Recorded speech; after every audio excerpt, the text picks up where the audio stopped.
Desa Sukamaju adalah tempat yang tenang, dikelilingi sawah hijau dan hutan yang rimbun. Penduduknya hidup rukun, saling membantu satu sama lain. Di tengah desa itu, berdiri rumah besar milik Pak Wiryo, seorang lelaki paruh baya yang dihormati. Ia dikenal sebagai pemimpin adat yang bijaksana, selalu menjadi tempat bertanya bagi warga yang menghadapi masalah. Bersama istrinya, Bu Ratna, serta anak-anaknya, Joko dan Rina, kehidupan mereka tampak bahagia dan berkecukupan. Namun, ketenangan itu mulai pudar.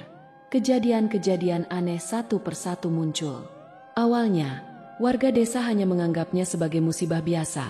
Ayam-ayam mati mendadak di kandang, sapi milik tetangga Pak Wiryo ditemukan tergeletak dengan mata melotot, dan tanaman padi di sawah mendadak menguning sebelum waktunya. Tapi semakin hari, semakin banyak hal ganjil yang terjadi. Pak Wiryo sendiri mulai merasa ada yang janggal di rumahnya. Malam-malam, ia kerap mendengar suara ketukan di pintu, tetapi saat dibuka, tak ada siapapun di luar. Pada suatu malam, Rina, anak bungsu Pak Wiryo yang masih duduk di bangku SMP, berlari ketakutan ke kamar orang tuanya. Tubuhnya gemetar hebat, bibirnya pucat. Ada yang mengintip di jendela kamarku. Matanya merah menyala. Suara Rina bergetar. Pak Wiryo segera menuju kamar Rina, tapi tak menemukan siapapun. Ia hanya melihat bekas embun di kaca jendela yang membentuk jejak tangan panjang dan kurus. Bu Ratna mencoba menenangkan putrinya, tetapi di dalam hatinya, ia sendiri mulai merasakan kecemasan yang tak bisa dijelaskan. Semakin hari, gangguan semakin nyata. Pagi itu, Pak Wiryo terkejut melihat pintu rumahnya dipenuhi tanah kuburan yang berserakan. Bercampur di dalamnya adalah bunga kantil layu dan sesobek kain kafan kotor. Siapa yang berani melakukan ini? Gumamnya, merasa dadanya berdebar tak karuan. Warga desa mulai berbisik-bisik. Beberapa tetangga yang lebih tua mulai mengingatkan, "Pak, ini bukan kejadian biasa. Bisa jadi ini tanda-tanda teluh." Pak Wiryo masih enggan percaya. Baginya, hal-hal seperti santet dan teluh hanyalah tahayul yang tak memiliki bukti nyata. Namun, sesuatu yang lebih mengerikan sudah menunggu di depan mata, dan keluarga Pak Wiryo akan segera menghadapi malam-malam penuh teror yang tak pernah mereka bayangkan sebelumnya. Sejak kejadian tanah kuburan di depan rumahnya, Pak Wiryo menjadi lebih waspada. Ia berusaha tetap berpikir rasional, meyakinkan diri bahwa semua ini hanya kebetulan.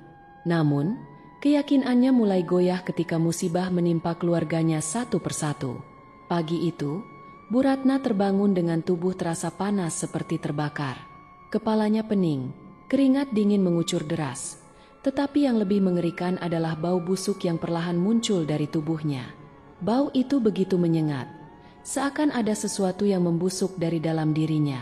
Saat ia mencoba bangkit dari tempat tidur, pandangannya berkunang-kunang. Tangannya gemetar saat menyentuh kulit lengannya sendiri, terasa kasar dan mengelupas. Ketika ia melirik ke cermin, jantungnya nyaris berhenti berdetak. Di seluruh tubuhnya mulai muncul bercak-bercak hitam keunguan, seolah kulitnya mulai membusuk hidup-hidup. Pak Wiryo, yang dipanggil oleh Rina, segera membawa istrinya ke dokter di kota. Namun setelah serangkaian pemeriksaan, dokter hanya menggelengkan kepala.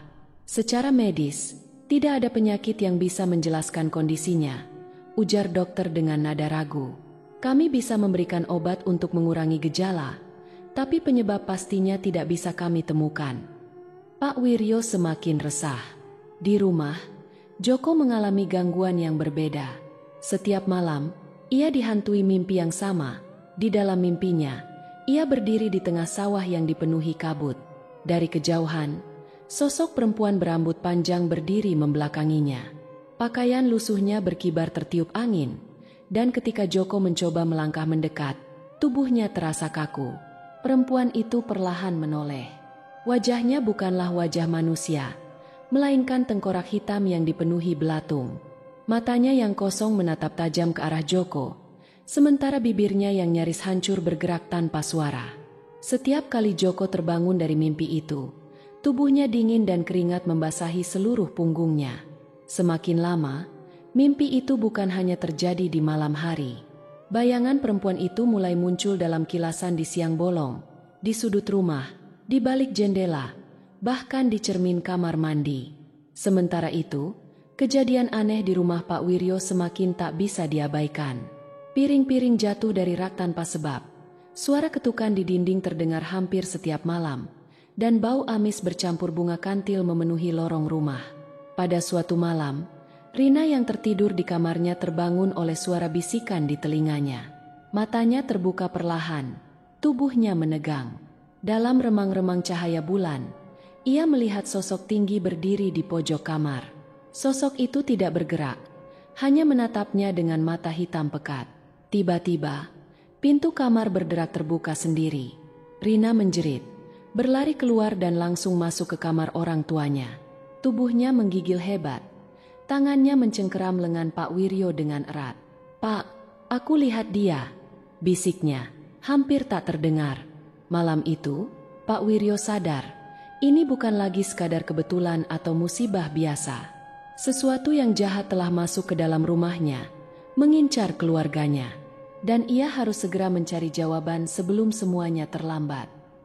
Pak Wiryo duduk di ruang tamu, wajahnya kusut, pikirannya kacau. Malam itu terasa begitu panjang, seolah rumah mereka dikepung oleh sesuatu yang tak kasat mata. Rina masih meringkuk di samping ibunya, sementara Joko duduk diam di pojokan dengan tatapan kosong. Keesokan harinya, tanpa menunggu lebih lama, Pak Wiryo membawa istrinya ke orang pintar yang direkomendasikan oleh beberapa warga, Ki Demang, seorang tetua desa yang dikenal memiliki ilmu kebatinan tinggi. Sesampainya di rumah Ki Demang, pria tua itu sudah menunggu mereka di serambi, seakan telah mengetahui kedatangan mereka sejak awal. Dengan jubah putih kusam dan sorot mata tajam, Ki Demang menatap Bu Ratna yang lemah di pangkuan suaminya. "Teluh ini bukan sembarangan," gumamnya setelah mengamati tubuh Bu Ratna dengan seksama. Ia lalu mengeluarkan segenggam beras putih dari kantong kain di pinggangnya, lalu menaburkannya ke lantai membentuk pola tertentu. Bibirnya komat kamit, membaca doa-doa yang tak dipahami oleh Pak Wiryo. Saat ritual berlangsung, tiba-tiba tubuh Bu Ratna menegang. Ia mengerang kesakitan, mencakar-cakar kulitnya sendiri hingga berdarah. Dari dalam mulutnya, suara asing keluar, bukan suaranya, bukan pula suara manusia biasa. Ki Demang segera menepuk ubun-ubun Bu Ratna dengan telapak tangannya, membuat wanita itu pingsan seketika. Ruangan hening. Hanya napas berat Pak Wiryo yang terdengar. Lalu, Ki Demang berbalik menatapnya. Wajahnya serius. "Ini bukan sekadar santet biasa, Pak Wiryo. Ini teluh kiriman dari seseorang yang punya dendam besar." Pak Wiryo menelan ludah. Hatinya semakin was-was. "Lalu, siapa yang mengirimnya?" tanyanya. Suaranya bergetar. Ki Demang menghela napas. "Belum bisa kuterawang dengan jelas. Tapi yang pasti, niatnya adalah menghancurkan keluargamu secara perlahan. Jika ini tidak segera dihentikan, kalian semua bisa mati." Perasaan takut bercampur marah menyelimuti Pak Wiryo. Ia tidak habis pikir, siapa yang tega melakukan ini? Ia tak merasa memiliki musuh, apalagi sampai ada yang mendendam sedemikian rupa. Ki Demang lalu menyuruh Pak Wiryo membawa pulang istrinya dan memberinya air doa untuk diminum setiap hari. "Aku akan mencari tahu lebih dalam. Namun berjaga-jagalah. Ini baru permulaan." Pak Wiryo mengangguk, tapi di dalam hatinya, ia tahu kejahatan yang menghantui keluarganya belum akan berakhir. Di rumah, Joko semakin jarang berbicara.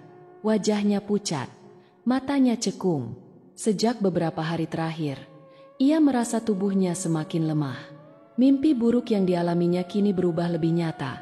Perempuan berwajah hancur itu tidak hanya menampakkan diri dalam tidur, tetapi juga di siang hari, berdiri di sudut kamar atau di belakang bayangannya sendiri. Sore itu, saat ia mencuci muka di kamar mandi, kepalanya mendadak pusing. Ia berpegangan pada wastafel, mencoba mengatur napas. Namun, saat ia mendongak ke cermin, sesuatu yang membuatnya hampir pingsan terjadi. Bayangannya tidak mengikuti gerakannya. Di dalam cermin, sosoknya tetap diam, menatapnya dengan senyum mengerikan. Lalu, perlahan-lahan, bayangan itu mulai bergerak sendiri, mendekati kaca, dan berbisik dengan suara serak yang familiar. "Kau akan ikut denganku." Joko terdorong ke belakang, jatuh terjerembab di lantai. Napasnya memburu, tubuhnya gemetar hebat. Ketika akhirnya ia berhasil bangkit dan keluar dari kamar mandi, sesuatu dalam dirinya berubah. Teror yang ia alami bukan lagi sekadar ketakutan, tapi perasaan bahwa hidupnya benar-benar dalam bahaya.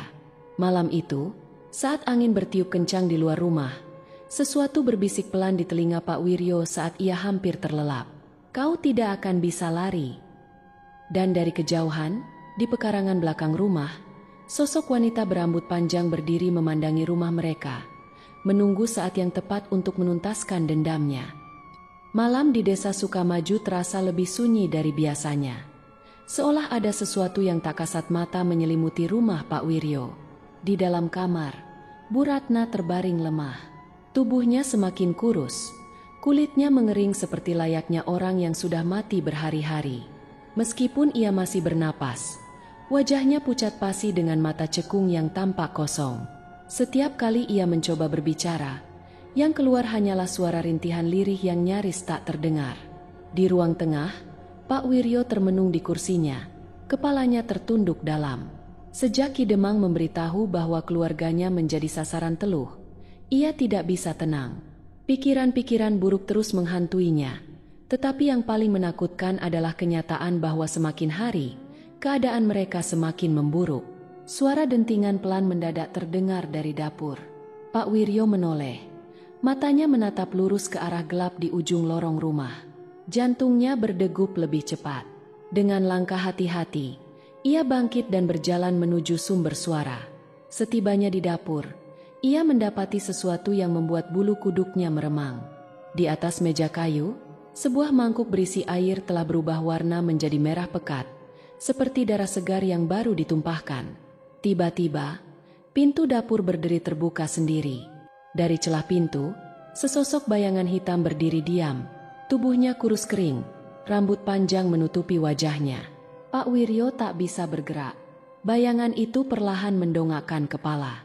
Dari balik helaian rambutnya, dua mata hitam kosong menatap lurus ke arahnya.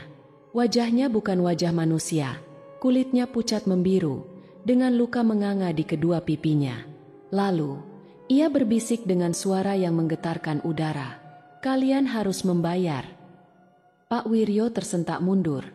Tangannya meraba-raba mencari pegangan. Ia segera berlari ke kamar Joko, mendapati putranya duduk di sudut ruangan dengan tatapan kosong. Keringat membasahi wajahnya, tetapi yang paling mengerikan adalah sesuatu yang ada di lantai kamar. Seekor ayam hitam mati tergeletak di tengah ruangan. Bulu-bulunya rontok, dan di tubuhnya tertulis simbol-simbol aneh dengan darah kering. Joko akhirnya menoleh ke arah ayahnya. Matanya memerah seperti habis menangis. Suaranya parau ketika berbicara. "Ayah, dia ada di sini." Pak Wiryo tak sanggup lagi menahan ketakutannya. Ia tahu, jika mereka tidak segera mencari cara untuk menghentikan ini semua, keluarganya akan hancur dalam waktu dekat. Malam itu, ia memutuskan untuk kembali menemui Ki Demang. Namun, tanpa ia sadari, dari kegelapan di halaman rumahnya, sosok berambut panjang berdiri diam di bawah pohon rindang. Matanya yang kosong tetap mengawasi, menunggu saat yang tepat untuk kembali menghantui mereka. Teror ini baru saja dimulai. Pak Wiryo mengayuh sepedanya menuju rumah Ki Demang dengan napas tersengal. Keringat dingin membasahi punggungnya, bukan hanya karena lelah, tetapi juga ketakutan yang terus mengikutinya. Suara angin malam terdengar seperti bisikan-bisikan halus yang berusaha mengusik kewarasannya. Setibanya di rumah Ki Demang, ia mengetuk pintu dengan tergesa. Tak butuh waktu lama, pintu kayu itu berderi terbuka, memperlihatkan Ki Demang yang sudah menunggunya dengan tatapan serius. "Masuk, aku sudah menunggumu," ujar pria tua itu. Pak Wiryo melangkah masuk, duduk di atas tikar pandan yang terasa dingin di bawah kakinya. Ki Demang menyalakan dupa, mengisi ruangan dengan aroma mistis yang menusuk hidung. "Seseorang telah mengikat keluargamu dengan teluh yang sangat kuat. Ini bukan hanya sekadar santet biasa, tapi dendam lama yang belum terselesaikan," ujar Ki Demang seraya menatap api kecil di mangkuk tanah liat di depannya. Ki Demang menutup mata, bibirnya bergetar merapal doa. Tiba-tiba, api dalam mangkuk itu bergoyang liar, seakan ada sesuatu yang tak kasat mata sedang mengganggunya. Setelah beberapa saat, Ki Demang membuka matanya kembali, napasnya terdengar berat. Ini ada hubungannya dengan seseorang yang pernah hidup di desa ini, seorang perempuan bernama Sari. Pak Wiryo mengerutkan dahi. Nama itu terdengar asing baginya. Ki Demang menarik napas dalam, lalu mulai bercerita. Puluhan tahun yang lalu, sebelum Pak Wiryo menetap di Sukamaju, desa ini pernah mengalami kejadian kelam. Seorang perempuan muda bernama Sari dituduh sebagai penyebab kematian seorang anak kepala desa. Tanpa bukti yang jelas, warga menghakiminya, mengusirnya dari desa, dan membiarkannya tersesat di hutan tanpa makanan atau perlindungan. Beberapa hari kemudian, tubuhnya ditemukan tak bernyawa di tepi sungai. Warga menganggap kematiannya sebagai hukuman atas kesalahan yang ia perbuat. Namun, beberapa orang percaya bahwa Sari mati bukan karena kelelahan atau kelaparan, melainkan karena kutukan yang ia ucapkan sebelum menghembuskan napas terakhirnya. Aku akan kembali. Kalian semua akan merasakan penderitaanku. Pak Wiryo menggigit bibirnya, tubuhnya merinding. Jadi, arwah yang mengganggu keluarga saya, itu Sari. Ki Demang mengangguk, tapi dia tidak sendirian. Ada seseorang yang sengaja membangkitkan dendamnya, seseorang yang menginginkan keluargamu hancur. Pak Wiryo mengepalkan tangannya. Siapa yang bisa sekejam itu? Ki Demang menatapnya dalam-dalam. Aku belum tahu pasti, tapi aku punya dugaan kuat. Aku akan mencari tahu lebih jauh. Tapi sementara itu, jangan biarkan keluargamu sendirian di rumah. Dendam seperti ini tidak akan berhenti begitu saja. Pak Wiryo pulang dengan perasaan kalut. Kini, semua mulai masuk akal. Keanehan yang terjadi, bayangan yang menghantui rumahnya, dan penyakit istrinya yang tak kunjung sembuh. Di rumah, Joko kembali dihantui mimpi buruk. Dalam tidurnya, ia melihat seorang perempuan bergaun putih berdiri di depan kamarnya. Wajahnya rusak, penuh dengan luka menganga, tetapi matanya menatap lurus ke arahnya. Ketika Joko ingin berteriak, perempuan itu membuka mulutnya. Dari dalam, bukan suara manusia yang keluar, melainkan jeritan memilukan yang menusuk telinga. Joko terbangun dengan tubuh menggigil. Di ujung tempat tidurnya, sesuatu menetes ke lantai, dan di dinding kamar, tertulis dengan warna merah menyala. Malam semakin larut, tetapi mata Pak Wiryo tak bisa terpejam. Pikiran tentang Sari dan teror yang terus menghantui keluarganya semakin membuatnya gelisah. Wajah pucat istrinya, ketakutan yang membayangi Joko, serta kehadiran sosok misterius di rumah mereka terus berputar dalam benaknya. Pagi harinya, tanpa menunda waktu, ia kembali menemui Ki Demang. Kali ini, pria tua itu sudah menyiapkan segala sesuatu untuk mencari tahu siapa dalang di balik teluh yang menyerang keluarganya. Ki Demang membawa Pak Wiryo ke tempat yang jarang dikunjungi orang, sebuah gubuk tua di pinggir desa, tersembunyi di antara rimbunan pohon bambu. Gubuk itu terlihat hampir runtuh, tetapi aura yang mengelilinginya terasa menyesakan. Ki Demang mengeluarkan kain putih yang sudah ia siapkan, lalu membakar kemenyan sambil merapal mantra. Angin tiba-tiba berembus kencang. Dari dalam gubuk, terdengar suara seperti orang merintih kesakitan.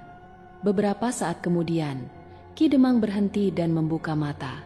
Aku sudah melihatnya, dialah yang melakukannya, ucapnya pelan, tetapi nadanya penuh kepastian. Pak Wiryo menunggu dengan cemas. Orang yang mengirim teluh itu adalah Nyi Ijah. Pak Wiryo terperanjat.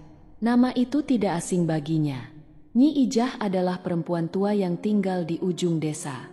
Ia jarang berinteraksi dengan warga dan selalu terlihat menyendiri. Orang-orang sering berbisik bahwa ia memiliki ilmu hitam, tetapi tak seorang pun berani menuduhnya secara terang-terangan. Tapi, kenapa dia membenci keluargaku? Tanya Pak Wiryo, suaranya bergetar. Ki Demang menghela napas panjang. Nyi Ijah adalah saudara jauh Sari. Ia tidak pernah melupakan kejadian di masa lalu. Selama ini, dia menyimpan dendam terhadap desa, terutama terhadap keluarga yang ia anggap bertanggung jawab atas kematian Sari. Pak Wiryo menggeleng tak percaya. Tapi aku bahkan tidak mengenal Sari. Kenapa keluargaku yang menjadi sasaran? Ki Demang menatapnya tajam.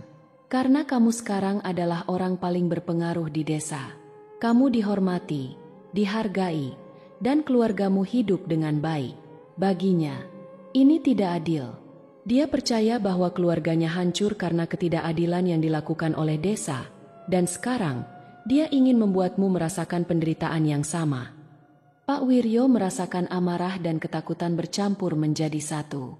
Jika ini benar, maka teluh yang dikirimkan bukan sekadar serangan, melainkan kutukan yang bisa menghancurkan seluruh hidupnya. Apa yang harus kita lakukan? Tanyanya dengan nada putus asa. Ki Demang menatap nyala kemenyan yang mulai redup. Kita harus segera menghentikan ini. Kalau tidak, keluarga dan keturunanmu akan terus dihantui. Dendam seperti ini tidak akan hilang begitu saja. Jika tidak diputus, ia akan terus mencari korban. Pak Wiryo merasakan ketakutan yang belum pernah ia alami sebelumnya. Ia harus melindungi keluarganya, bagaimanapun caranya. Di kejauhan, dari balik pepohonan, sepasang mata mengawasi mereka. Seorang perempuan tua dengan wajah penuh keriput tersenyum tipis. Ia tahu rahasianya telah terbongkar. Tapi bagi Nyi Ijah, ini baru permulaan. Malam itu, teror di rumah Pak Wiryo semakin menjadi-jadi. Di kamar, Joko terbangun karena suara ketukan di jendela. Ia mencoba mengabaikannya, tetapi suara itu semakin keras, seakan sesuatu berusaha masuk. Dengan tangan gemetar, ia mengintip keluar. Di balik kaca, ia melihat wajah perempuan berambut kusut, matanya hitam pekat tanpa bola mata, dan mulutnya menganga lebar, mengeluarkan suara mengerikan. Kalian semua harus membayar. Joko menjerit. Di saat yang sama, tubuh Bu Ratna mulai kejang-kejang tanpa alasan. Dari mulutnya, keluar sesuatu yang membuat semua orang yang melihatnya merasa ngeri. Gumpalan rambut panjang yang masih basah. Pak Wiryo tahu, waktunya hampir habis. Di tengah malam yang pekat, Pak Wiryo dan Ki Demang menyiapkan segala sesuatu untuk menghadapi kekuatan jahat yang mengancam keluarganya. Mereka menyusun perlindungan dengan menebarkan garam di sekeliling rumah, menyalakan dupa khusus, serta menyiapkan air yang telah didoakan sebagai penangkal energi negatif. Namun, pertahanan itu tak cukup kuat. Begitu langit berubah kelam tanpa bintang, udara di sekitar mereka tiba-tiba menjadi berat. Angin kencang bertiup tanpa alasan, membuat pohon-pohon bergoyang liar. Bau anyir yang menusuk menyeruak dari dalam rumah, diikuti suara-suara aneh yang tak bisa dijelaskan. Pak Wiryo bergegas masuk ke kamar istrinya. Tubuh Bu Ratna masih terbaring lemah, tetapi kini wajahnya tampak lebih pucat. Matanya terbuka tetapi kosong, seolah jiwanya perlahan menghilang. Sementara itu, Joko duduk di sudut kamar, tubuhnya gemetar hebat. "Ayah, dia ada di sini," bisiknya dengan suara serak. Pak Wiryo menoleh ke arah yang ditunjuk anaknya. Di sudut kamar yang gelap, sebuah bayangan samar mulai terbentuk. Sosok itu lebih jelas dari sebelumnya. Perempuan berambut panjang dengan wajah rusak, tubuhnya dipenuhi luka lebam. Ia melayang perlahan, mendekat dengan gerakan tersentak-sentak yang tak wajar. Pak Wiryo mundur selangkah. Ki Demang segera mengangkat tangannya, merapal mantra dengan suara lantang. Air doa yang ia bawa dipercikan ke arah sosok tersebut, membuatnya mengeluarkan jeritan panjang yang memekakan telinga. Tiba-tiba, pintu rumah bergerak terbuka dengan sendirinya. Dari luar, terdengar langkah kaki mendekat. Seseorang masuk dengan aura mengerikan yang lebih kuat dari sebelumnya. Perempuan tua itu berdiri di ambang pintu, mengenakan kain lusuh dengan rambut berantakan menutupi sebagian wajahnya. Tatapan matanya dingin, penuh kebencian. Ia melangkah maju tanpa takut, seolah tahu bahwa tak ada yang bisa menghentikannya.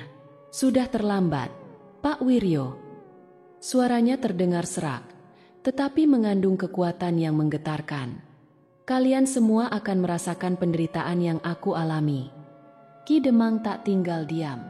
Dengan cepat, ia menaburkan garam ke arah Nyi Ijah, tetapi wanita itu hanya terkekeh pelan. Kau pikir garam bisa menghentikan dendam yang sudah bertahun-tahun terpendam?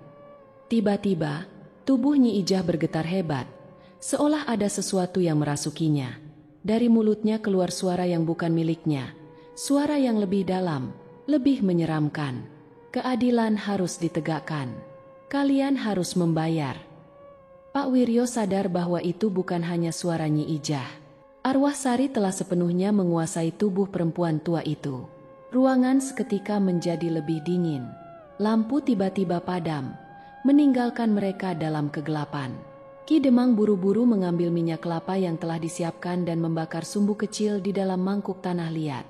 Cahaya temaram muncul, cukup untuk memperlihatkan bayangan Nyi Ijah yang kini tampak lebih mengerikan.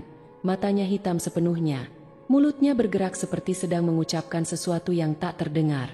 Tiba-tiba, Bu Ratna mengeluarkan suara erangan keras. Tubuhnya bergetar hebat.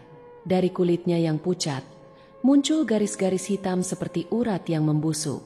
Pak Wiryo panik. Ki Demang segera meraih sebilah pisau kecil yang telah diritualkan, menggenggamnya erat. Kita harus memutus teluh ini sekarang, atau semuanya akan berakhir buruk. Sementara itu, Joko merasa tubuhnya semakin berat. Ia menatap ke arah Nyi Ijah, atau lebih tepatnya, arwah Sari yang mengendalikannya. Ada sesuatu dalam tatapan itu yang menusuk hatinya. Joko menggertakkan giginya. Ia melangkah maju, meski tubuhnya masih gemetar. Sari, kalau kau benar-benar menginginkan keadilan, kenapa kau menyiksa orang yang bahkan tidak terlibat? Bayangan di tubuh Nyi Ijah terdiam. Seakan kata-kata Joko menyentuh sesuatu yang tersembunyi di dalamnya. Ki Demang memanfaatkan kesempatan itu. Dengan cepat, ia menggenggam pisau ritual dan menggoreskan garis kecil di telapak tangannya. Darahnya menetes ke dalam mangkuk api yang menyala. Jika dendam ini tidak dihentikan sekarang, maka tidak akan ada akhir bagi penderitaan ini. Ki Demang berseru lantang. Ruangan tiba-tiba bergetar hebat. Nyi Ijah menjerit. Tubuhnya tersentak ke belakang, lalu jatuh ke lantai.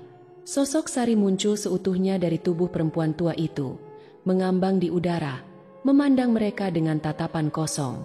Joko melangkah lebih dekat. Kau tidak sendiri, Sari, dan kau tidak perlu melakukan ini lagi. Air mata menetes dari mata arwah itu. Lalu, dalam sekejap, ia lenyap. Nyi Ijah terkulai lemas di lantai. Tubuhnya tak bergerak. Bu Ratna berhenti kejang. Napasnya kembali normal meski masih lemah. Pak Wiryo menatap Ki Demang. Apakah sudah berakhir? Ki Demang menghela napas panjang. Mungkin belum sepenuhnya, tapi kita telah memutus sebagian besar kekuatannya. Pak Wiryo menggenggam tangan istrinya yang kini terasa hangat kembali. Namun, jauh di lubuk hatinya, ia tahu bahwa bayang-bayang teluh ini mungkin belum sepenuhnya hilang. Dan di luar rumah mereka, angin malam berembus perlahan, membawa bisikan yang hampir tak terdengar. Keadilan belum sepenuhnya ditegakkan. Setelah ritual malam itu, keheningan menyelimuti rumah Pak Wiryo. Namun, suasana di desa Sukamaju masih terasa berat. Penduduk yang sebelumnya ketakutan mulai keluar dari rumah masing-masing, berbisik-bisik tentang kejadian yang baru saja terjadi. Sementara itu, Nyi Ijah terbaring lemah di rumahnya yang suram.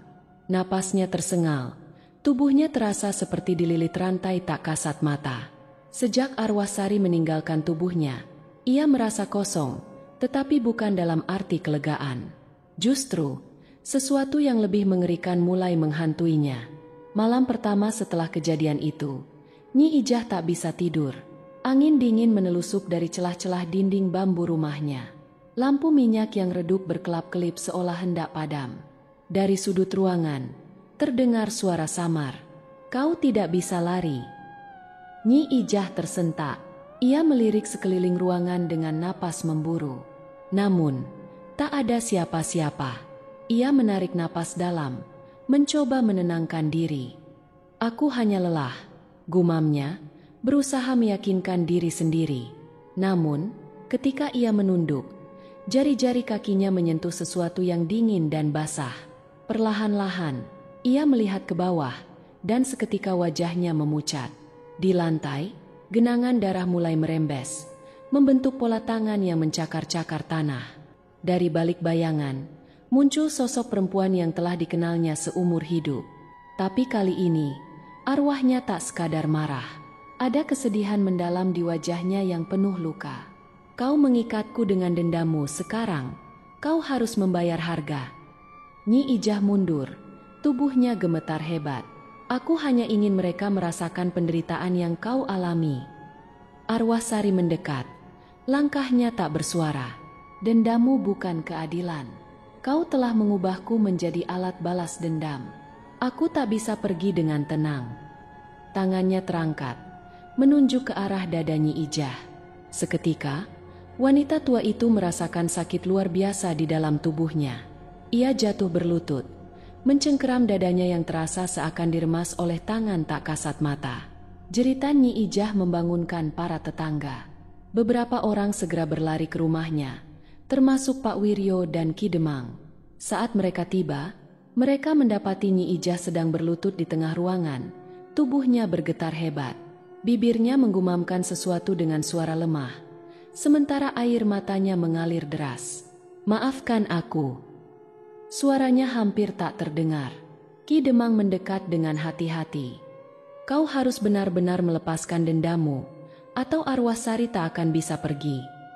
Nyi Ijah mengangguk, meski tubuhnya masih menggigil. Dengan suara tersendat, ia mulai mengucapkan permohonan maaf. Ia menangis, memohon pengampunan pada arwah Sari, juga pada keluarga Pak Wiryo. Angin malam tiba-tiba berhenti. Api lampu minyak yang tadi berkedip-kedip kini menyala stabil. Di sudut ruangan, sosok Sari menatap Nyi Ijah dengan mata yang tak lagi dipenuhi amarah. Perlahan, tubuhnya memudar, berubah menjadi kabut tipis yang naik ke udara. Sebelum menghilang sepenuhnya, ia berbisik pelan. Keheningan menyelimuti rumah Nyi Ijah. Semua orang terdiam, menyadari bahwa sesuatu yang besar baru saja berakhir. Namun, Pak Wiryo masih merasa ada yang belum selesai. "Ki Demang, apakah ini benar-benar sudah berakhir?" tanyanya. Ki Demang menatap langit yang kembali cerah setelah berminggu-minggu muram. "Untuk Sari, tapi untuk Nyi Ijah, ia masih harus menebus dosanya di dunia ini." Nyi Ijah menundukkan kepala. Ia tahu, tak ada yang bisa menghapus perbuatannya begitu saja. Tapi malam itu, untuk pertama kalinya dalam puluhan tahun, ia merasakan sesuatu yang hampir terlupakan. Pagi menjelang dengan langit berwarna kelabu. Hujan gerimis membasahi desa Sukamaju, seolah alam turut merasakan kelegaan sekaligus duka yang menggantung di udara.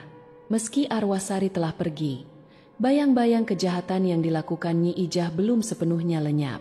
Wanita tua itu kini menjadi sosok yang berbeda. Tubuhnya yang dulu tegap kini tampak ringkih, matanya kosong, dan wajahnya dipenuhi kerutan penyesalan. Selama bertahun-tahun, ia hidup dalam kebencian, membiarkan dirinya dikuasai dendam yang akhirnya menghancurkan lebih dari sekadar musuhnya, tetapi juga dirinya sendiri. Di rumah Pak Wiryo, suasana masih muram. Bu Ratna yang sempat hampir kehilangan nyawa mulai menunjukkan tanda-tanda pemulihan, meskipun tubuhnya masih lemah. Joko, yang sempat dihantui ketakutan, kini lebih tenang, meski trauma masih membekas dalam benaknya. Namun, satu pertanyaan masih tersisa. Bagaimana menebus dosa yang telah terjadi? Ki Demang datang ke rumah Pak Wiryo, membawa kabar bahwa Nyi Ijah ingin bertemu. Pak Wiryo ragu, tetapi akhirnya setuju. Saat Nyi Ijah datang, ia bersimpuh di hadapan mereka. "Dulu, aku pikir membalas dendam adalah satu-satunya jalan untuk menebus penderitaan Sari," ucapnya lirih. "Tapi aku salah. Aku yang membuat arwahnya tak tenang. Aku yang membiarkan kebencianku menghancurkan segalanya." Pak Wiryo menatapnya tajam. "Dosa yang kau lakukan tak bisa hilang begitu saja dengan permintaan maaf." Nyi Ijah mengangguk. "Aku tahu. Karena itu, aku akan pergi ke makam Sari dan melakukan penebusan." Ki Demang menghela napas panjang. "Bukan hanya makamnya yang perlu kau datangi. Nyi Ijah, kau harus mengakui semua kesalahanmu di depan warga desa. Mereka berhak tahu siapa yang telah membawa malapetaka ini." Wajah Nyi Ijah menegang. Mengakui kesalahannya di depan semua orang berarti menghadapi amarah dan hinaan. Namun, ia tahu Ki Demang benar. Jika ia ingin benar-benar membebaskan dirinya dari belenggu dosa, ia harus berani menanggung konsekuensinya. Malam itu, Nyi Ijah berjalan menuju balai desa, di mana para warga telah berkumpul. Dengan suara bergetar, ia mengungkapkan semuanya. Bagaimana ia menyimpan dendam bertahun-tahun, mempelajari teluh, dan menggunakannya untuk menghancurkan keluarga Pak Wiryo. Warga yang selama ini hanya bisa menebak-nebak akhirnya mendengar kebenaran dari mulut pelakunya sendiri. Suasana memanas. Beberapa orang mulai berteriak marah. Namun, sebelum emosi massa meledak, Ki Demang mengangkat tangan, meminta mereka tenang. Dosa Nyi Ijah memang besar, tapi kebencian tak akan menyelesaikan apapun. Ia telah kehilangan segalanya. Biarkan ia menebus kesalahannya dengan cara yang benar. Pak Wiryo, yang sejak tadi diam, akhirnya bicara. Aku dan keluargaku hampir mati karena ulahmu, Nyi Ijah. Tapi jika aku membalas dendam, bukankah aku sama saja sepertimu? Warga terdiam. Aku tak akan melupakan apa yang kau lakukan, lanjutnya. Tapi jika kau benar-benar ingin menebus dosa, buktikanlah dengan perbuatan. Mata Nyi Ijah berkaca-kaca. Ia tak menyangka akan diberi kesempatan kedua. Sejak malam itu, ia memilih untuk meninggalkan ilmu hitam dan menjalani hidupnya dengan cara berbeda. Ia mulai membantu warga, membersihkan makam, dan berdoa setiap hari di Pusarasari, berharap arwahnya benar-benar damai. Namun, meski desa perlahan kembali tenang, bayang-bayang masa lalu tetap menghantui. Bisikan di malam hari, langkah kaki tak kasat mata, dan sesekali bau anyir yang muncul tiba-tiba, seakan menjadi pengingat bahwa tidak semua luka bisa benar-benar sembuh. Hari-hari berlalu, dan desa Sukamaju perlahan kembali ke ritme normalnya. Kejadian mengerikan yang menimpa keluarga Pak Wiryo mulai menjadi kenangan pahit yang jarang dibicarakan, meski bayangannya masih menyisakan bekas dalam benak setiap orang. Bu Ratna, meski tubuhnya tak lagi sekuat dulu, akhirnya sembuh sepenuhnya. Joko kembali fokus pada pernikahannya yang sempat tertunda. Meski ia masih sering terbangun di malam hari dengan tubuh basah oleh keringat dingin, dihantui ingatan akan mimpi-mimpi buruk yang pernah menyiksanya. Nyi Ijah, di sisi lain, menjalani hari-harinya dalam keheningan. Ia tak lagi dianggap bagian dari masyarakat. Meski ia berusaha menebus kesalahan dengan membantu warga, banyak yang masih melihatnya dengan ketakutan dan kebencian. Tapi ia tak mengeluh. Baginya, ini adalah hukuman yang pantas ia terima. Setiap hari, ia mengunjungi makam Sari, berdoa dalam keheningan. Kadang-kadang, ia merasa seperti ada seseorang yang berdiri di belakangnya, mengawasi. Namun, setiap kali ia menoleh, tak ada siapa-siapa. Suatu malam, angin bertiup lebih dingin dari biasanya. Nyi Ijah duduk di depan rumahnya, menatap langit yang gelap tanpa bintang. Hatinya terasa berat, seolah ada sesuatu yang belum selesai. Tiba-tiba, suara langkah kaki terdengar dari belakang. Pelan, tapi jelas. Ia membeku. Sebuah suara berbisik, membuat darahnya berdesir. Suara yang telah lama tak ia dengar, tapi begitu ia kenali. Ia menoleh perlahan. Di sana, berdiri Sari, bukan sebagai bayangan menyeramkan, bukan sebagai arwah penuh dendam, melainkan sebagai sosok yang utuh, dengan mata penuh kesedihan, namun juga kelegaan. Kau telah membebaskanku, suara Sari lembut, hampir seperti angin. Tapi, bisakah kau membebaskan dirimu sendiri? Nyi Ijah terisak, aku tak pantas dimaafkan. Sari tersenyum tipis. Dendamku telah pergi, tapi kau masih hidup dalam bayang-bayang dosa. Hidupmu belum selesai. Ijah, tebuslah dengan cara yang benar. Perlahan, tubuh Sari mulai memudar, bergabung dengan angin malam yang berhembus. Untuk pertama kalinya, Nyi Ijah tak merasa takut. Ia hanya merasa hampa. Pagi harinya, warga menemukan rumah Nyi Ijah kosong. Semua barangnya masih ada, pintu tak terkunci, tapi penghuninya telah pergi tanpa jejak. Beberapa orang berspekulasi ia melarikan diri, takut akan kutukan yang mungkin masih mengintainya. Yang lain percaya ia pergi untuk mencari kedamaian yang tak bisa ia dapatkan di desa. Namun, yang paling aneh adalah di makam Sari. Batu nisannya yang biasanya dipenuhi dedaunan kering kini bersih, dan di atasnya terdapat setangkai bunga melati segar. Sejak hari itu, keanehan di desa mulai mereda. Tak ada lagi suara-suara aneh di malam hari, tak ada lagi bayangan yang mengintai. Seolah sesuatu yang tak terlihat akhirnya pergi untuk selamanya. Namun, Pak Wiryo tahu, ketenangan ini tidak sepenuhnya abadi. Dendam, seperti ilmu hitam, tak pernah benar-benar mati. Ia hanya menunggu tempat baru untuk bersemayam. Dan ketika waktunya tiba, kisah ini akan terulang kembali. Kisah ini bukan sekadar cerita tentang santet dan dendam, tetapi juga tentang konsekuensi dari kebencian yang diwariskan turun-temurun. Dalam budaya kita, ilmu hitam seringkali dikaitkan dengan keinginan untuk membalas sakit hati. Tapi apakah balas dendam benar-benar membawa keadilan? Atau justru menciptakan lingkaran setan yang tak berujung? Kisah ini mengingatkan kita bahwa kebencian yang dipelihara hanya akan menghancurkan, bukan hanya orang lain, tetapi juga diri sendiri. Dendam yang bertahan lama bisa menjelma menjadi kutukan yang tak kasat mata, menghantui siapapun yang terlibat di dalamnya. Akhir dari kisah ini mungkin telah ditulis, tetapi bayang-bayangnya tetap ada. Seperti bisikan malam di desa Sukamaju, ia hanya menunggu waktu untuk bangkit kembali. Mungkin di tempat lain, mungkin dengan wajah yang berbeda, mungkin dengan kisah yang belum diceritakan. Dan saat itu tiba, apakah kita akan belajar dari masa lalu, atau justru mengulanginya lagi? Terima kasih telah mengikuti kisah ini sampai akhir. Semoga cerita ini tidak hanya menghibur, tetapi juga meninggalkan kesan yang mendalam. Selamat malam dan semoga mimpi indah.